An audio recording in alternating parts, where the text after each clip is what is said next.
But let's dive right into this episode of Kicking Tables. Today, we are so honored to have Jon Lunn from Spidermind Games join us today. We're going to talk about the new campaign for DragonEye Dice, of which I am a backer, Jon. So you've already got a fan right here.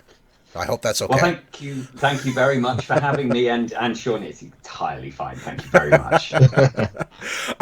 So for those who have not discovered DragonEye Dice yet, tell us what they are. What's the story here? Okay.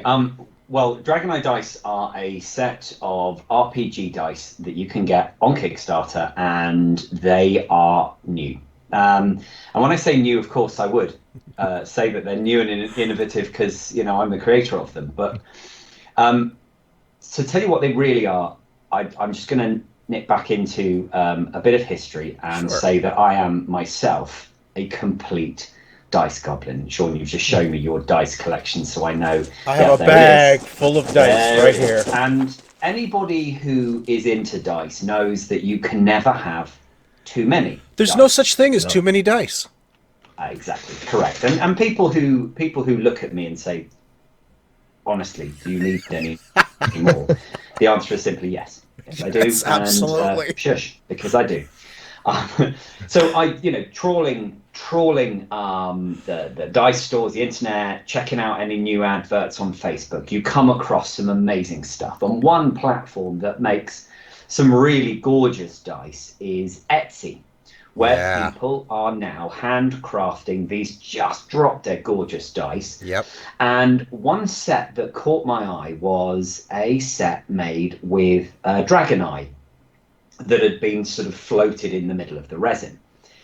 They looked gorgeous, but there was a bit of a problem with it. Now, this was my perception of a problem. This wasn't, and I'm not stating that these things are rubbish or you shouldn't get them or anything, but for me, it was this idea that the eye would look at you in sort of the two-dimensional circle, but then when you turn the dice the other way, there's just a silver disc behind where the eye is not printed on. Okay. You look at the dice sideways, and you can see there's just this kind of silver disc dropped in the middle.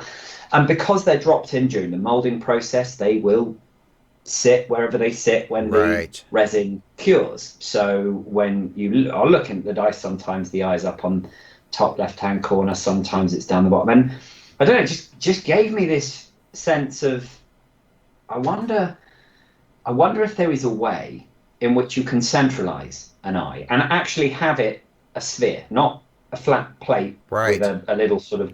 I mean, I think these they're called cabochons, and I think they're little discs with a bit of glass over the top that kind of reflects the eye. Okay. That's what's dropped into these dice that I saw anyway, and. So I wondered whether there were any dice manufacturers that were making an actual sphere with an eye on the front, and they were dropping these into the dice in a slightly more accurate way. And, well, my research has found that there wasn't. So I just started creating a way of doing that. That's awesome. Now, dice molding and dice manufacturing is not something I had ever had any experience in before, so I had to go back to the drawing board. Find a company that I could work with who could kind of share in my vision, because this was a long-term project. Mm-hmm. This wasn't something there are companies where you kind of need to phone them up and give them an order. But I found a company, they specialize in helping out crowdfunding, Kickstarter projects, and inventors who kind of need to work through the process of producing prototypes, and then they'll help you source manufacturers and all this kind of stuff. I mean, so how long ago did you start this process? 2 years. Wow. Years ago. Okay. 2 years ago is when we started this, and it's not cheap, but we worked with this particular company, and their engineering agent that I've spoken to, I've now worked with him on 3 other projects as well, and he's great, and also a gamer, which really helps. And he got it straight off the bat. It was kind of like, I see what you're trying to do, wouldn't it be awesome? And then suddenly the two of us were like, yes, because if we could make this kind of dice, we would buy it. So awesome. You kind of, make what you would buy yourself. Yeah. and so we started playing around with the prototypes, and what we got back was jaw-dropping.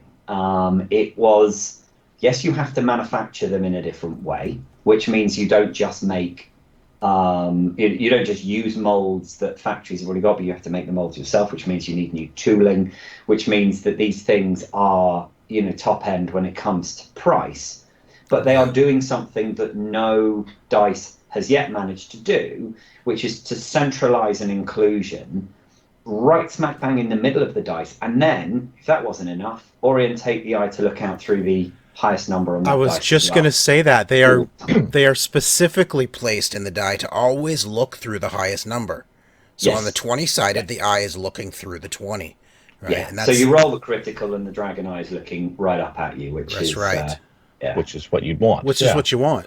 Yeah, I mean, to be honest, Tico, there were some people who were like, yeah, but hang on a second, wouldn't that be awesome if the eye could look through the number 1, because the eye is a slit, and so is the 1, and whatever. I guess.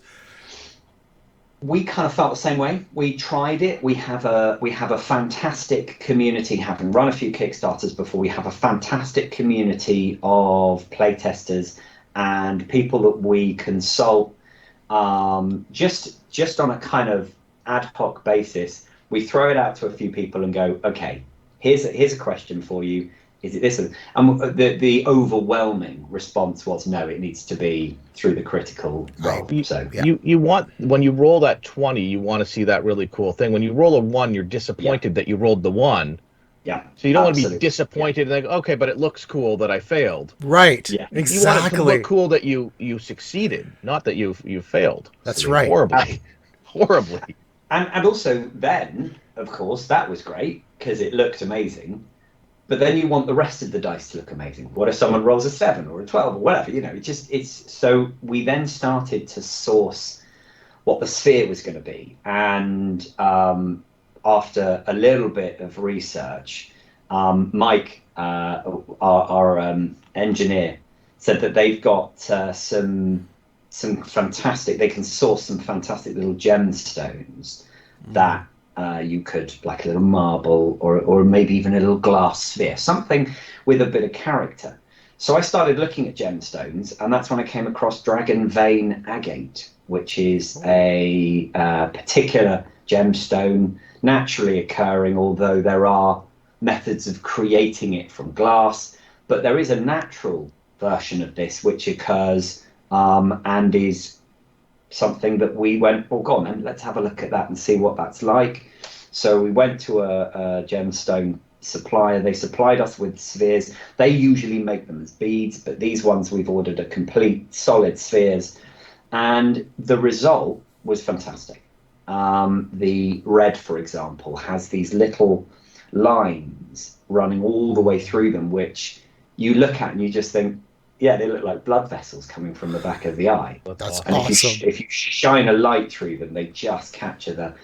So, I mean, we've gone with that because we felt that if you're going to have, a DragonEye dice, what would be cooler than a Dragon Vein Agate gemstone positioned in the middle as well, which we just thought would complete the whole thing. Makes the dice a little bit heavier, not as heavy, anywhere close as heavy as an actual full dice made of gemstone, which I know some campaigns have done recently, or metal dice. But this we felt was a great kind of synergy between a gemstone and then we wrap it in resin, not glass, just because we chose resin because we wanted these dice to be used. Of course. Right. If you make them look too pretty, too beautiful, and too jewel-like, then yeah, you can sell them to collectors. But we actually made the decision in game. For this, we kind of wanted people rolling the dice, hence the reason why. And also, yeah, you've got to be careful with the gemstone when you put something in the center of a mold and you mold another material around it. You've got to make sure that surround is strong enough, because what it's got is it's basically got a big hole in the middle, which makes the whole thing less structurally sound. Yep. So you don't want to be dropping dice from a table to a floor and then find that the whole thing cracks. So we had to do a lot of research to make sure that we were not just making something brand new, but that worked as well. But durable. Okay, yeah. So I'm curious, how many iterations did you go through when you when you were making prototypes and stuff like that? How many did you go through from when you got your first prototype to what you're seeing in the campaign now? Well, 4, and the 4th we haven't seen yet. Oh. Okay. And that is because COVID. I know It's a I thing. get it. It's a thing. And I mean, I get it when people listen to the COVID excuse. It's kind of like they roll their eyes and go, yeah. But we were hit with this in that our manufacturers closed their factory. Yes. Because they had been pinged, and one of their workers had tested positive, then came back and tested negative afterwards. So we don't know about that. But they basically took the safe option and just went, right, everyone's, we're shutting down for 2 weeks, which I take my hat off to them. I think that's absolutely right. But it meant that we didn't have that final prototype for photography just before the campaign. So we really did struggle about whether we carry on with the campaign or not. We decided to carry on with the campaign because we have got photography of the prototypes already. We've got our previous iterations of the prototype. We've got proof of concept prototypes. We've got all of that. But it just would have been a bit nice to have had the what they call the alpha prototype. This is an identical item to the one that the backers will be getting. We're hoping to still have it by the tail end of the Kickstarter, so we'll be chucking photos out as soon as they arrive, and videos as well, showing how they roll, showing what they look like. As I said, with the light shining through them, they are just awesome. I mean, we're hoping to get hold of those, but the other iterations... It certainly hasn't diminished your campaign, which we'll get to in a second because it's doing amazing. I do want to know, can you talk a bit about your dead center technology and how that works, and how do you maintain balance in the die with this extra object? Yeah, good question, because a lot of people see objects dropped into the dice and think to themselves, it's unbalanced. It's going to be unbalanced.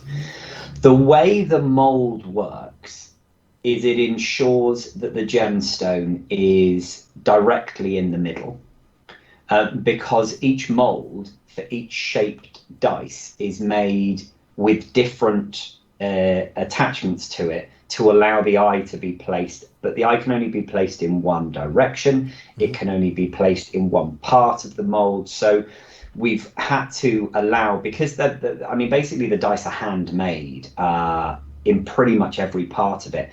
Now you have to have somebody placing the eyes into the molds before you pour in the resin around it. That resin is hand poured. They're then popped out of the molds because each individual mold is separate. Hand poured. They're all hand poured. Wow. Okay. They have to be, because of the way in which our molds work. Okay. It's a process that this particular factory has down to a fine art. They make quite a lot of really good quality sharp and round-edged dice already. So we kind of felt that they were the right people to do it, and they're going to set up, depending on how well the Kickstarter does, they'll set up a certain number of production lines with the new equipment needed to make our dice, which we have already supplied them. Hence the reason why we were waiting for the final alpha prototypes, because we gave them the molds to be able to make them. They ran through some tests. They sent some photos off. They were then like, yeah, we're going to do a batch of each color. And that was when they got hit by the factory shutdown. So kind of, it was a real pain, because we were really looking forward to getting the colors through. But yeah, it's the way the mold is made that places the gemstone directly in the center, and because it is part of the mold that holds the eye, you can't not have it in the center. Right. If you get what I mean, because the mold won't move. I'm being a little bit cagey, because obviously I don't want to advertise exactly how it's made. There is a patent pending, so people who are interested can always find one. But it's something that guarantees both the position and the orientation of the gemstone. And as long as the gemstone itself is evenly weighted as a sphere, then you'll have no problem with the balance. Okay. That's awesome. inside. I'm excited. The dice look beautiful. Yeah. Yeah, it incredibly gorgeous. So let's talk a little bit about the campaign.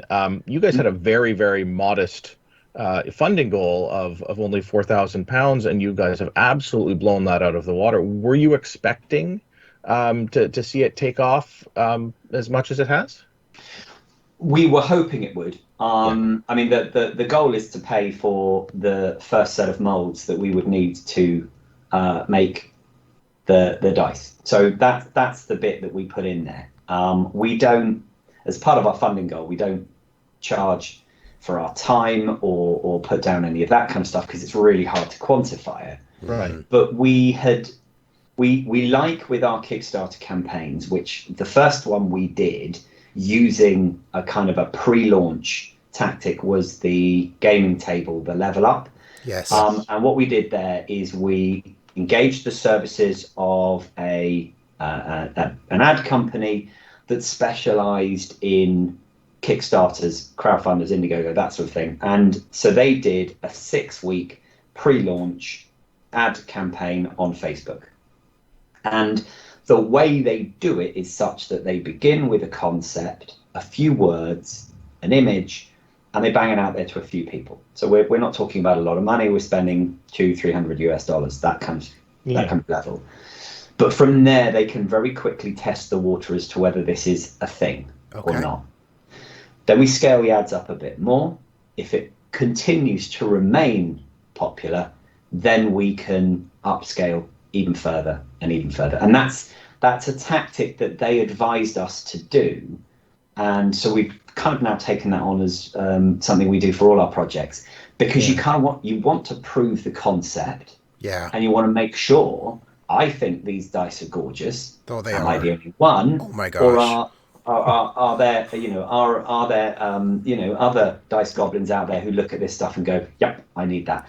So we were able to grab a sense that people were interested. You've got to make sure you give all the information. So we set up a private Facebook group that we invited people into. People could read posts about how they were made, the pricing structure, all of that kind of stuff.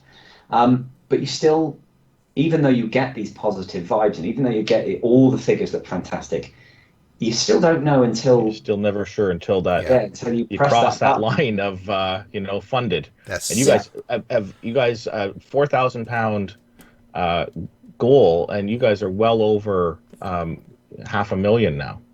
Yes, it's incredible. Yeah, it's which is fantastic. As you know, I'm sure Sean, as a backer, is super excited because he knows he's definitely getting those dice now. Well, let me tell you, my problem at this point, John, is deciding which color I want. Because at first I'm like, yeah, I love red. Red is my color. I love, but the red ones. But then so wait a minute, those black ones. It's sort of like a clear with a smoky black. I'm like, that looks amazing. And then there's the white goddess ones. What? Yes. I mean, how do you decide which one to get? It's just, I can't even decide. I don't even know anymore. Well, I mean, there was this discussion because it came from the Facebook group, but there were people in the Facebook group going, I don't want to decide, I want them all. And we were like, yeah, okay, that's cool. I wish I could afford them all, John. Yeah.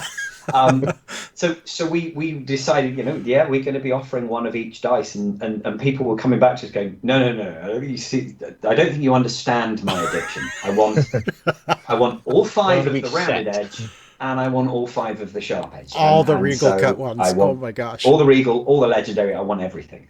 And when I mentioned this to the team, my business partner Oliver and a few others, and I said, yeah, we're going to launch a Dragon's Horde pledge. They all looked at me and went, okay, all right, you do that, John. You do you.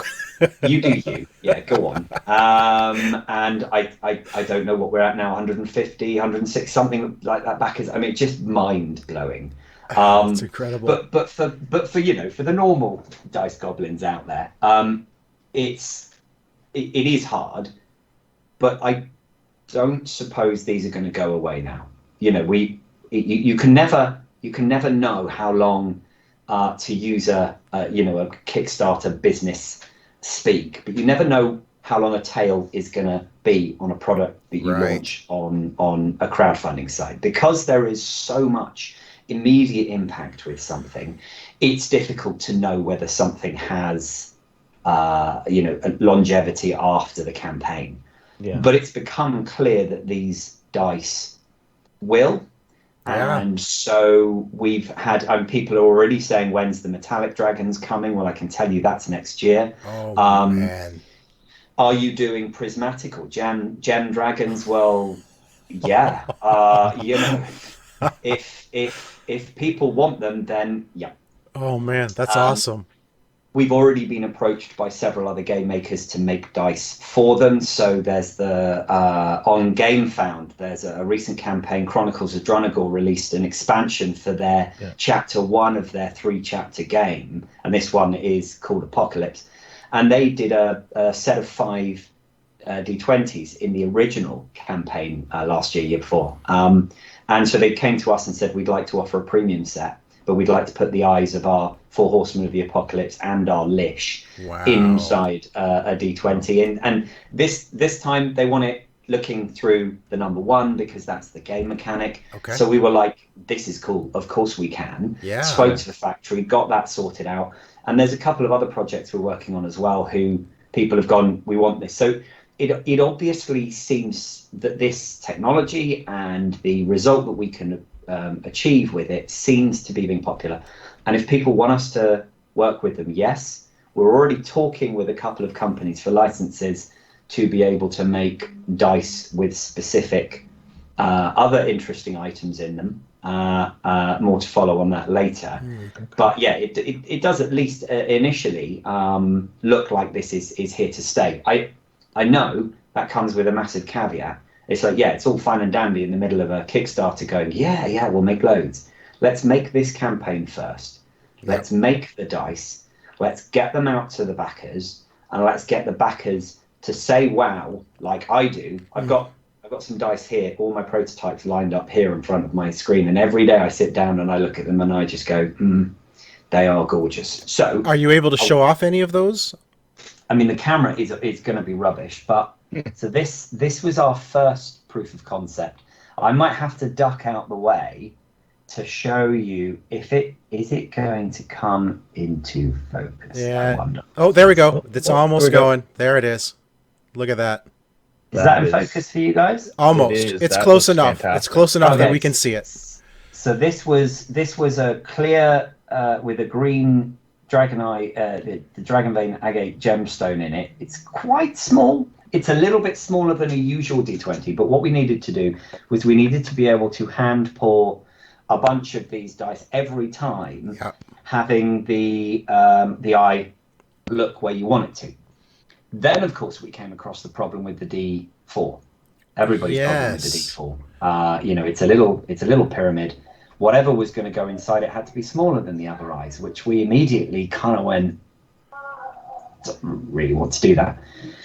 So we then found that Crystal Cast, which is a dice company based in the US, make these kind of D4. So yeah, very different D4. Yeah. Is that going to be in? Here we go. I might have to. I'm sorry. This camera I have got is. That's okay, but we can definitely see what you're holding anyway. out. So that's the D4. So we had to put that into the right position and make sure that it's orientated correctly and test it. So we did, and then these ones are our last ones, which are they're the kind of the last proof of concept, and this is the D20, but it's just nice. Sorry, I just can't see whether that's okay. But anyway, that's okay. And they sit here. I've even got a D12 that I know nobody likes, but I love the D12 because let's see if I can do this. Oh yeah, that's got there a it great is. view of the eye. There it is. Wow. So it just incredible. Sits absolutely perfectly within the dice. So it rolls beautifully. It doesn't interrupt. It's right in the middle, both from a centralized point of view with the eye and also from the depth of the dice as well. So I'm sure there will be dice testers out there that will do the usual kind of put it in water and spin it and see how. But once you do that, you think to yourself, well, that's cool, but I never use my dice in water. But they do roll beautifully and accurately, and we will obviously hand them over to scientists of significantly more qualification than me to go over and have a look. Our people who do dice reviews and stuff like that, and I'm sure they will go over these with a fine-tooth comb, but they just, they look amazing. So as a dice goblin, they must make you very, very happy to have them in your hand, even if they're prototypes. They just look gorgeous.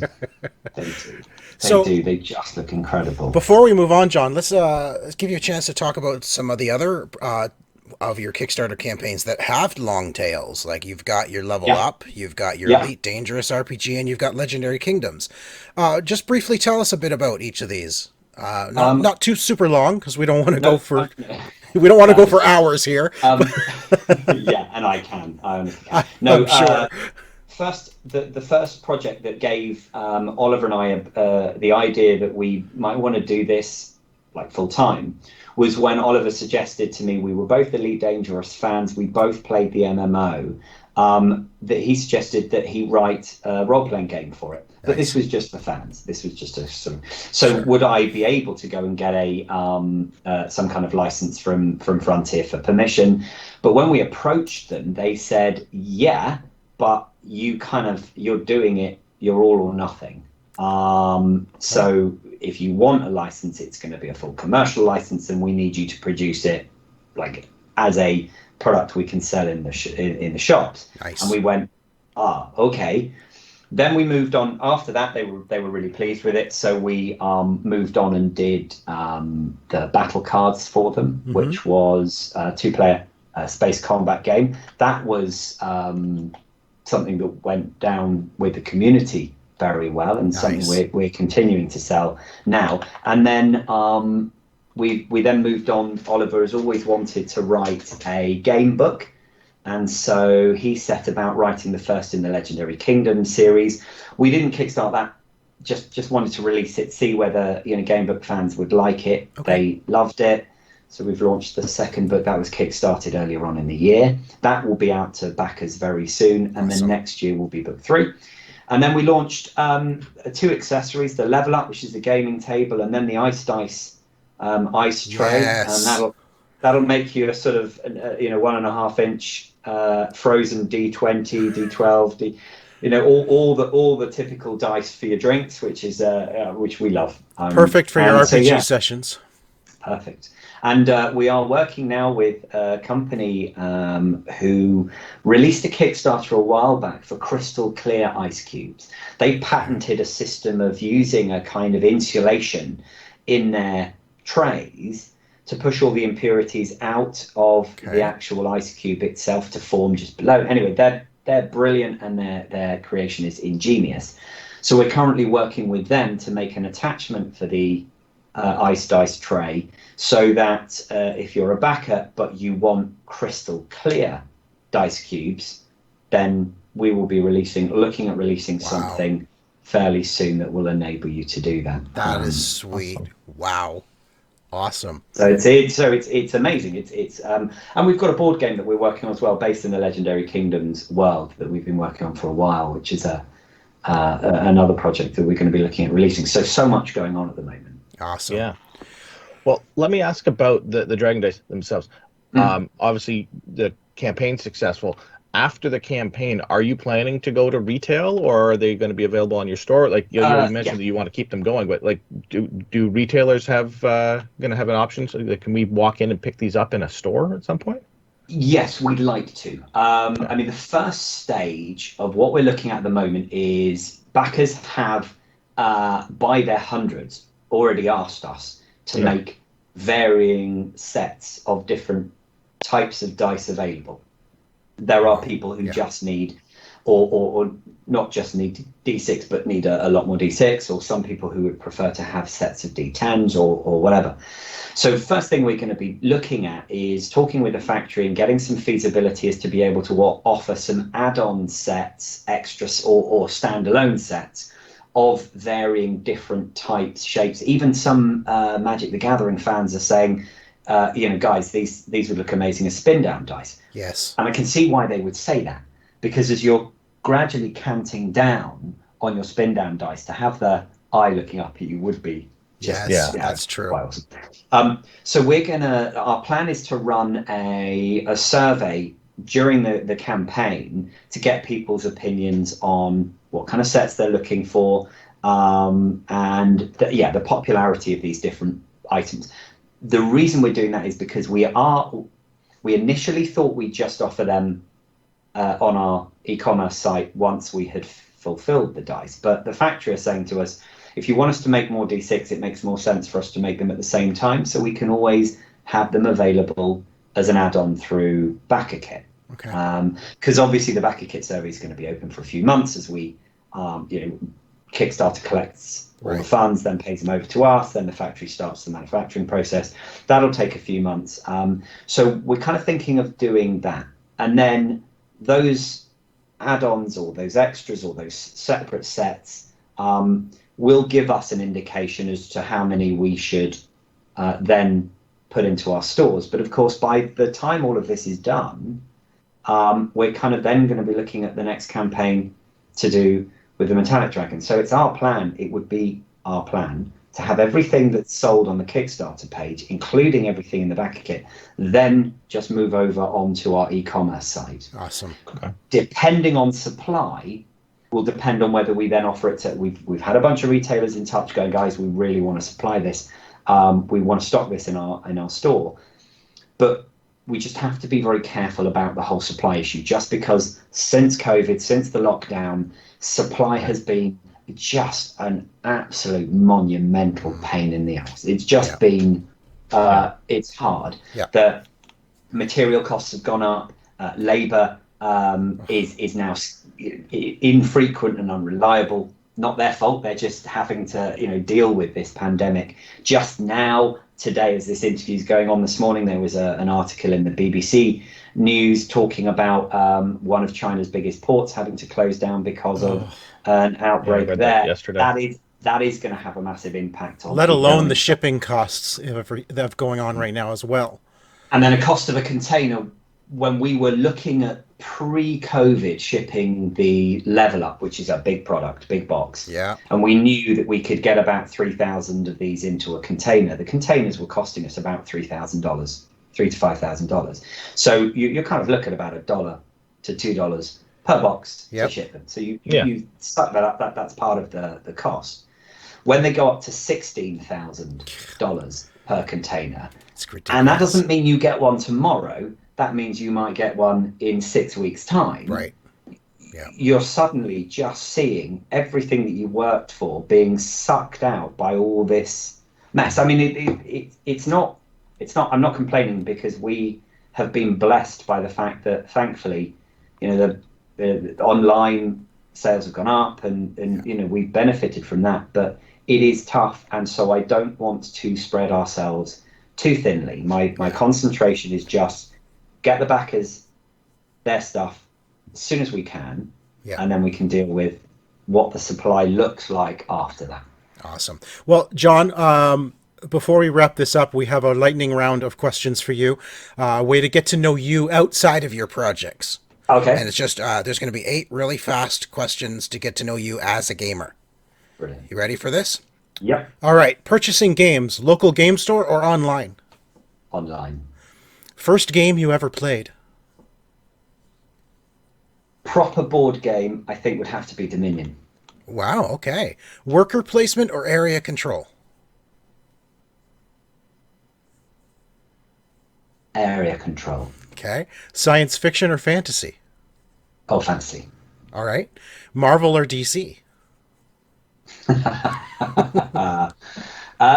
Marvel. Okay. Favorite modern game?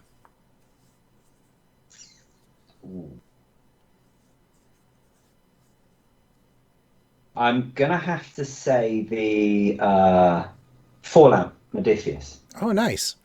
Legacy games, destroy the But then I like components four. or preserve them? Oh, preserve them. Okay. And do you prefer campaign or legacy?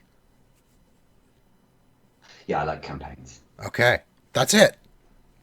That's it. So, John, before we let you go, give us your final thoughts on DragonEye Dice. What do you want people to really know about them, and why should they go ahead and back them?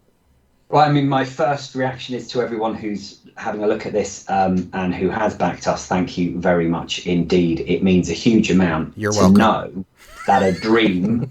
Thank you, Sean. Yeah, that a dream, that a vision, wouldn't it be amazing if we could create this? Is in fact something that other people are like, yeah, I get this. And I just want people to understand that this is really different. These dice are not just stuff that has been made before. The amount of varying types of bits of engineering and creativity that had to go into making this stuff work can't be underplayed. And I just hope people understand that. I know they're not really going to get it until they've got them in their hands and they're actually playing with them. I get that, but have faith, because this stuff is different. It is just, it's not something you would have seen before. I agree, and I'm excited. As I said, I am a backer, so I'm very excited for this to come out. John, it has been such a pleasure talking to you, learning more about my new favorite dice. Thank you. Thank you for backing them, Sean, and thank you guys for having me on. It's been a blast. It's been a great. Thanks for being here. Well, thank you guys for watching, and if the DragonEye Dice is of interest to you, do go and give us a check out our Kickstarter. Just go to Kickstarter and look up DragonEye Dice. And of course, don't forget, if you like the videos, do please subscribe to the channel. The link is down below. Thanks again.